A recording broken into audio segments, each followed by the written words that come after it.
This isn't a cop show. This isn't a political show. This is a reality show. Street experience, law enforcement service, military leadership. This is Real Talk with Mohawk. Hello, welcome to another episode of Real Talk with Mohawk. Today we're discussing a police corruption case involving Chicago Police Sergeant Ronald Watts.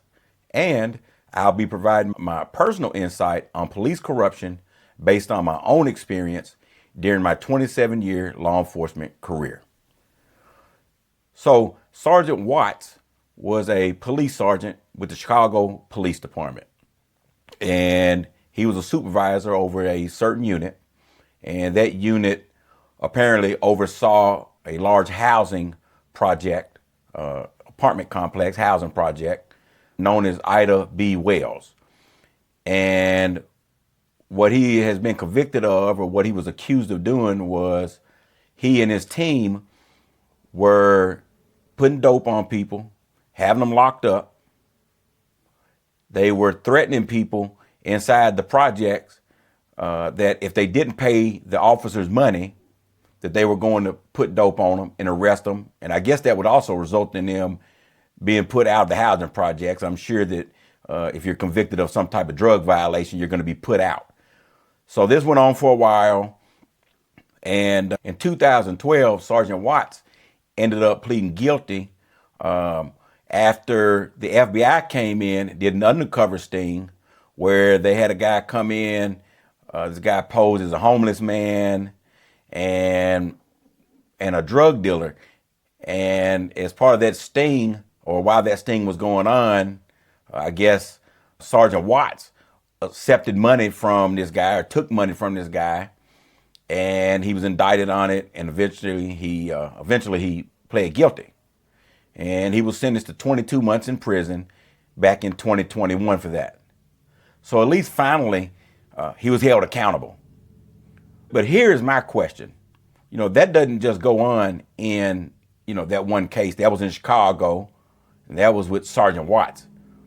But this goes on actually in a lot of different places. And, the police, we always tell the public, tell us what's going on, help us solve these crimes. But how can we ask the public to speak to us and tell us what's going on if the police cannot be trusted? So you hear that all the time. You hear all the police and all the politicians and all of these different folks, they'll jump on the news and they'll try to put it back on the community. Now, it is true that we need people to talk to us. We need people to talk to the police. That is true. But why in the hell would you talk to the police if you don't know if the police are corrupt? You tell the police what happened. They go back and tell the individual that did it, that you told on them. You know what's fixing to happen. You know what's going to happen to you and your family. Who wants to tell the police something and then live in fear for the rest of their life? Well, that's what happens. And so people aren't talking.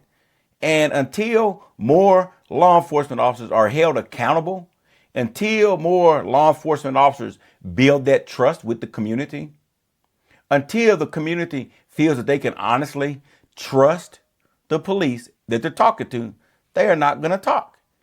And unfortunately, how do you blame them? I can't blame you. Yeah, I do think you need to talk, but I understand why you're not talking. Now you hear me talk all the time about accountability and why accountability is important. Like I said, he was finally held accountable, but no telling how long that went on. Now, some people also ask, how come the guys he worked with didn't say anything? How come they didn't report it? Why didn't they report it to a supervisor, right? He is a supervisor. He was a supervisor. So how do you know which supervisor to go tell about what's going on? Even the police, sometimes we don't know who to trust. I personally have worked around guys that have turned around and got in trouble for stuff like this. Not the exact as him, but they got caught up in some junk. I had no idea that they were involved in it, but I was working right along beside of them. So you don't know who to trust. This guy here, he actually ran that team. He was the team leader.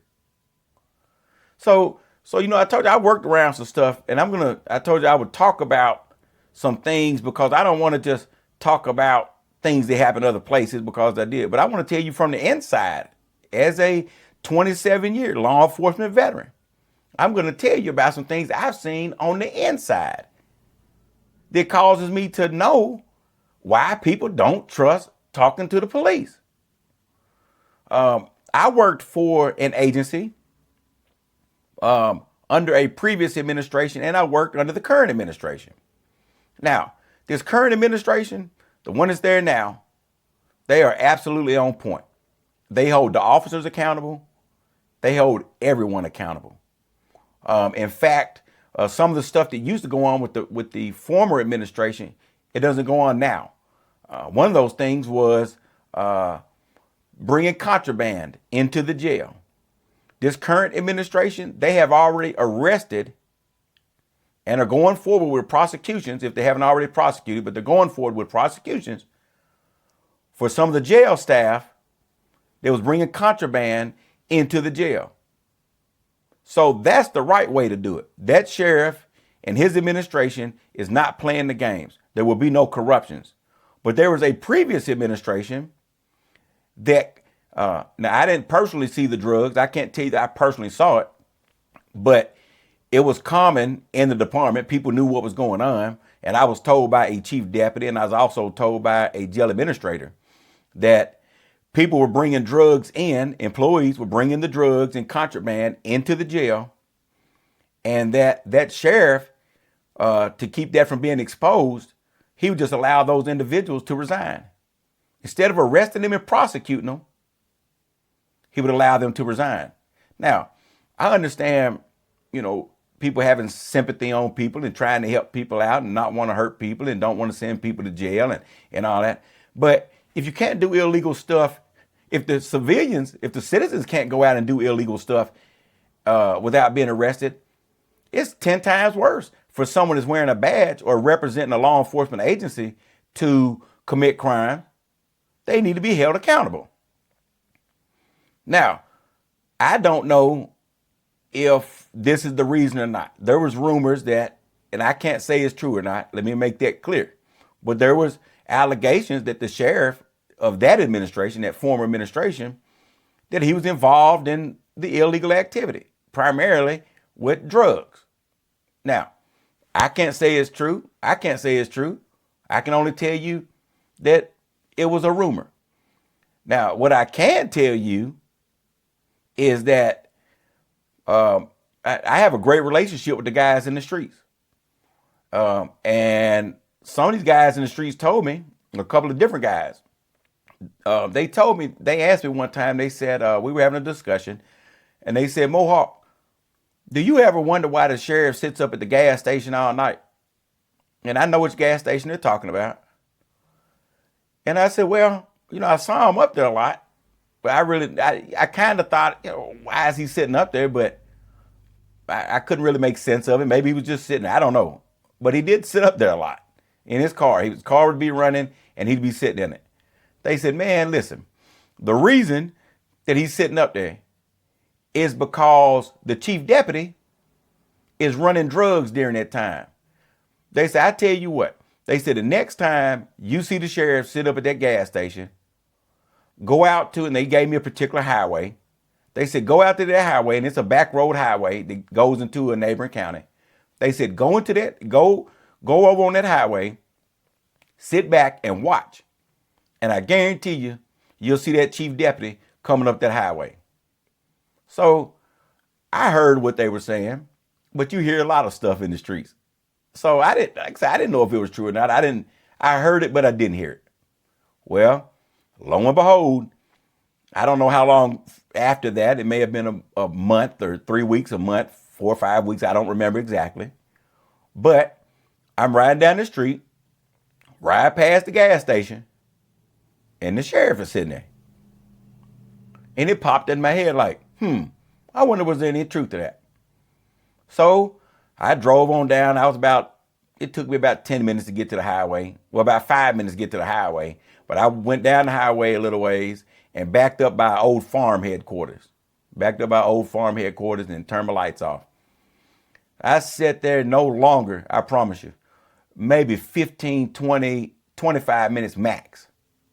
And sure enough, coming out of the direction of the other county, coming back through the county that I was working at, coming back through there, sure enough, the chief deputy came through there.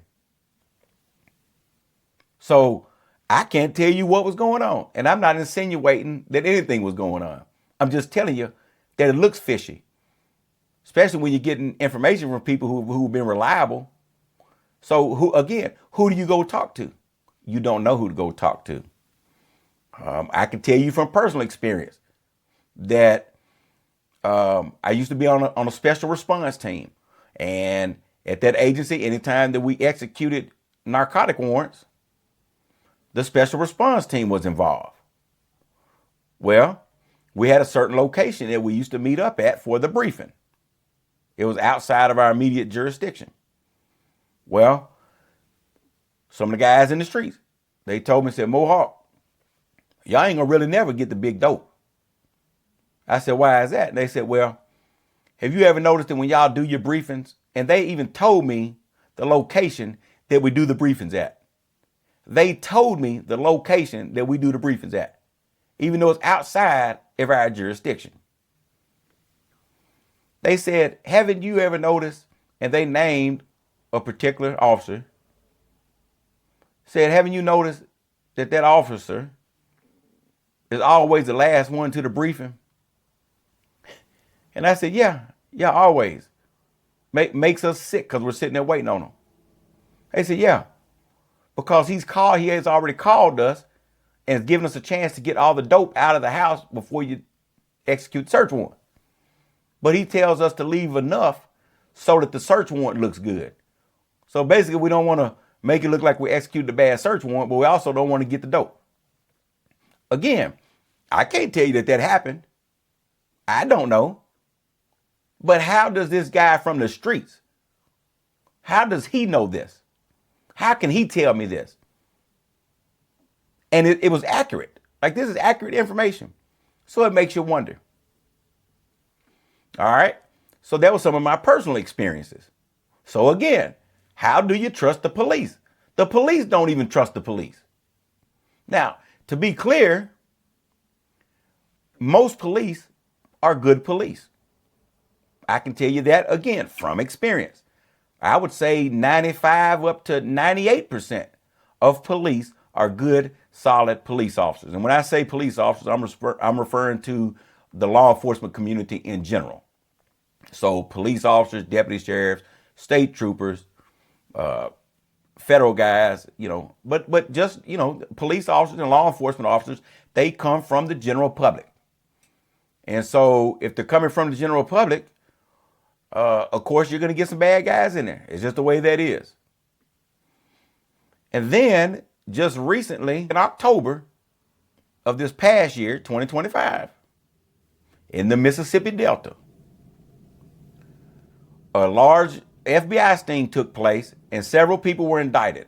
I think 20 people were indicted. 14 of those indicted were law enforcement, either current or former law enforcement officers. 2 of those guys were sheriffs of the county. They were the county sheriff. Another one was a chief deputy of another county. One of the guys, I can't remember if he was a current state law enforcement officer or a former state law enforcement officer. And then you had the other 10 or whatever, because it was a total of 14.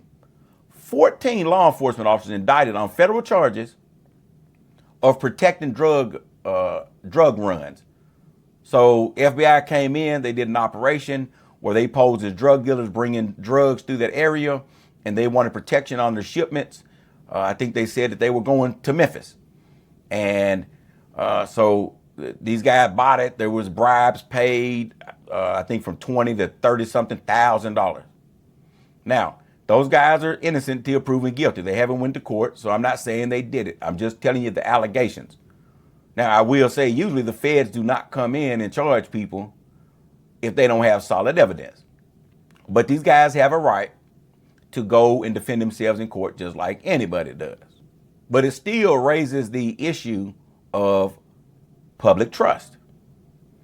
And So while we keep telling people to talk to the police, tell us what's going on, you can understand why they don't. So in order for us to get this under control, we're going to have to regain the trust. And how do you regain the trust of the citizens? You regain the trust of the citizens by holding people accountable. When they violate, right, I'm talking about these law enforcement officers that's violating, right? Now, I'm not talking about in their personal time where, they may be at a bar and get into a disturbance, right? Because police officers are humans. Police officers are humans, and you can't expect a human to go 25, 30 years and never make a mistake, right? I'm not talking about that. I am talking about intentional corruption. My thought is, if you are a law enforcement officer or represent a law enforcement agency and you do something corrupt, such as taking drug monies or taking drugs or setting people up or any of that type of stuff, you intentionally do that, I think you ought to get life in prison. Because when you do that, people die because people don't want to talk about it. People don't want to tell you what's going on because the officers, just like you, when those officers do that, people don't want to talk. What happens when people don't talk? Crimes don't get solved. When crimes don't get solved, what happens? More crime, more lost lives. So I think you ought to have a life sentence on it, because that badge that you have as a law enforcement officer, that is a trust. That is a trust from the community. That is a trust from the community to you, saying we trust you to take care of us and protect us. So you have an obligation to protect to protect them and to earn that trust.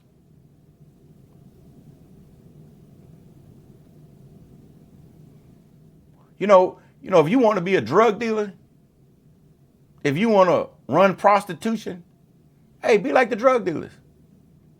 Go buy that dope. Go buy it. Don't hide in your police car. No, get in your personal car. Go drive up there and get it. Not being known as a police officer. Take that chance of getting robbed. Take that chance like them real dope boys do. At least they got the guts to go do it, and they don't hide behind a badge. I don't agree with what they're doing, but what's worse, them doing it or someone hiding behind a badge doing it? Well, we know it's definitely someone that's hiding behind a badge. So again, this is a conversation. I want to talk to my law enforcement leaders out there. Hold people accountable. If you want to know why your citizens are not talking to you, it's because they don't trust you. If they're not talking to your people, they don't trust you. That means that they have a feeling that corruption or friendships or something is causing them not to be comfortable talking to your folks. And if that's the case, that's an accountability issue. You have got to restore that trust, and you start by holding people accountable. If you care about truth over politics and safety over optics, you're in the right place. This is Real Talk with Mohawk. Street experience, law enforcement service, military leadership.